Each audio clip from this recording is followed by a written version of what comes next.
आखिरकार ईरान के पास इतनी खतरनाक मिसाइलें कहां से आईं?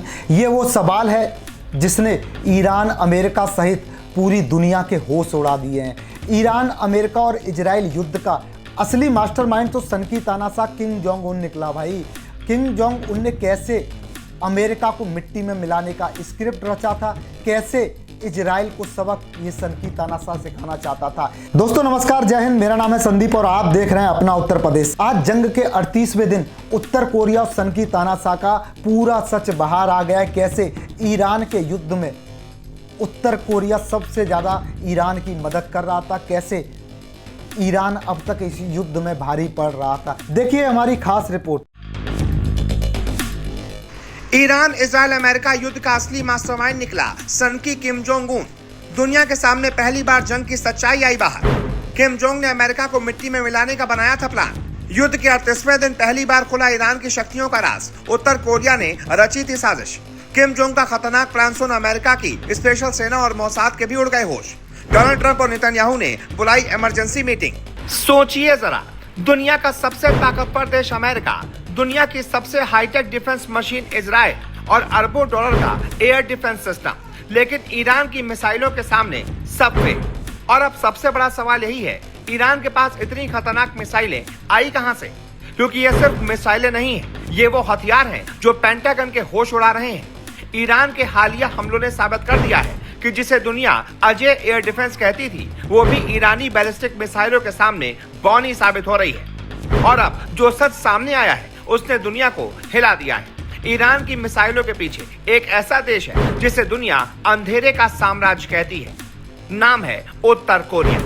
जी हाँ, वही उत्तर कोरिया जो दुनिया से कटकर भी हथियारों का जाल चला रहा है। और अब यही जाल मिडिल ईस्ट को तीसरे विश्व युद्ध की तरफ धकेल रहा है। अमेरिकी रिपोर्ट्स के मुताबिक डिफेंस एक्सपर्ट ब्रूस बैक्टोल ने दावा किया है कि ईरान के बैलिस्टिक मिसाइल स्टॉक का बड़ा हिस्सा या तो सीधे उत्तर कोरिया से आया है या फिर उसमें उत्तर कोरियाई टेक्नोलॉजी लगी है।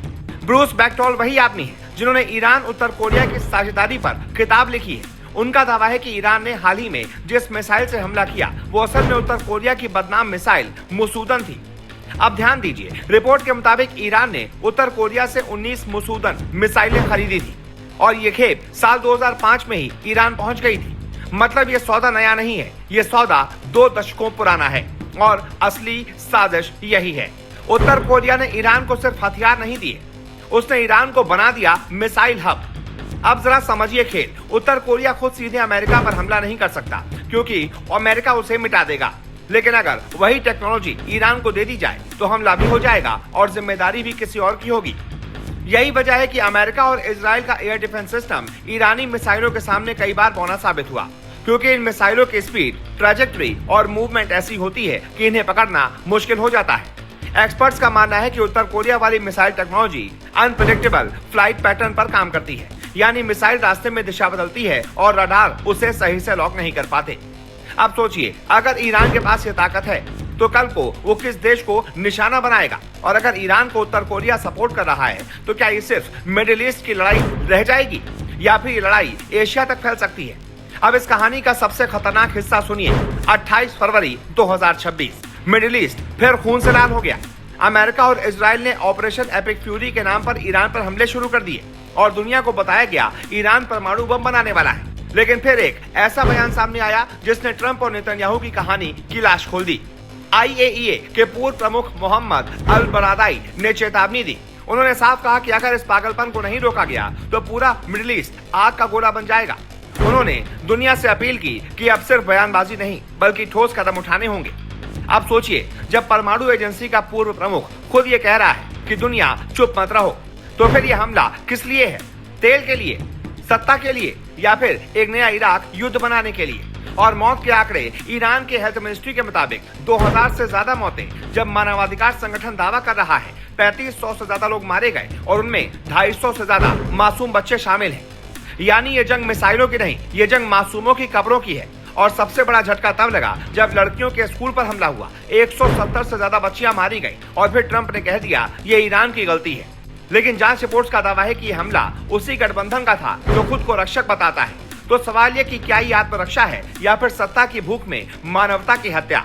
और अब इस जंग में एक नया ड्रामा ट्रंप ने दावा किया कि ईरान के अंदर फंसे एक अमेरिकी पायलट को उन्होंने मिरेकल मिशन में बचा लिया। उन्होंने कहा, हमने दुश्मन के इलाके के अंदर घुसकर अपने योद्धा को निकाल लिया। हम किसी सैनिक को पीछे नहीं छोड़ते। लेकिन ईरान ने पलट कर कहा, यह जीत नहीं, अमेरिका की बेइज्जती है। ईरान का दावा है कि इस बचाव अभियान में उन्होंने अमेरिका का C-130 विमान और 2 ब्लैक हॉक हेलीकॉप्टर मार गिराए। अब दोनों देश जीत का दावा कर रहे हैं, लेकिन सच्चाई ये है कि ये सिर्फ पायलट बचाने की लड़ाई नहीं, ये दो ताकतों की वर्चस्व की लड़ाई है। अब सवाल सीधा है कि अगर ईरान को उत्तर कोरिया का सपोर्ट मिल रहा है और अमेरिका इजराइल खुले युद्ध में उतर चुके हैं, तो क्या ये जंग यहीं रुकेगी या फिर ये आग एशिया, यूरोप और पूरी दुनिया को जला देगी? और सबसे बड़ा सवाल, क्या दुनिया एक और इराक बनने जा रही है? अगर आपको लगता है कि ये सिर्फ युद्ध नहीं बल्कि एक ग्लोबल साजिश है, तो इस वीडियो को शेयर कीजिए, कमेंट में लिखिए ईरान नहीं मास्टरमाइंड कौन। चैनल को सब्सक्राइब कीजिए, क्योंकि आगे जो होने वाला है वो इतिहास बदल देगा।